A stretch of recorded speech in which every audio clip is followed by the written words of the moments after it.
OK, top. Et alors du coup, concrètement, comment on fait pour, présenter ça quand on est recruteur aux gens qui sont, en face de nous et qu'on cherche à attirer? Mmh. Là, on va parler peut-être effectivement, d'expérience candidat sur la partie un peu, vente, pouvoir de conviction, démonstration aussi, preuve, qu'on peut apporter à ça. Et derrière, une fois que les gens y sont, c'est quoi les quelques bonnes expériences que tu as pu avoir en termes d'apprentissage, qui peuvent aider? Donc si on prend le cycle Ouais. du candidat, comment t'expliques à un candidat? Qu'est-ce que tu mets en avant, au moment de la phase de séduction, je dirais? Ouais, non, je vois très bien ta question. Je pense que ça dépend vraiment de l'organisation et la première chose, c'est ne pas mentir. Si tu Mmh. sais si tu sais que typiquement, tu es une startup qui n'a pas de budget, tu vas pas pouvoir dire que tu auras des participations aux meilleurs, forums, salons, professionnels parce que tu sais que c'est pas le cas. En revanche, du coup, bah, tu te dis: «OK, on est une boîte qui a été créée il y a moins d'1 an», ce qui veut dire que tu vas apprendre sur le job.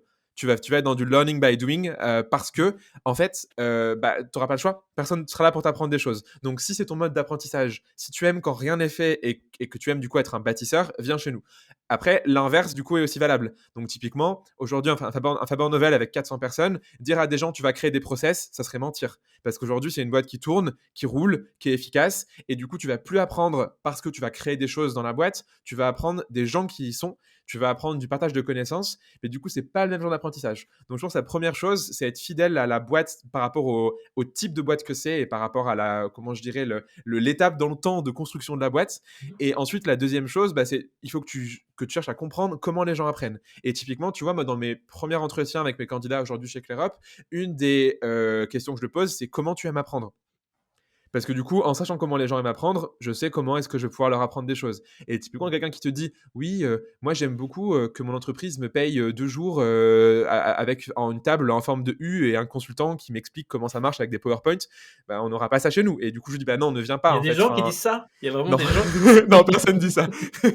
Et du coup, si tu sais comment les gens apprennent, tu vas ensuite te dire, bah, très bien, je pourrais ou non répondre à ton besoin, ou bien je m'assurerai en fait de mettre ça en place.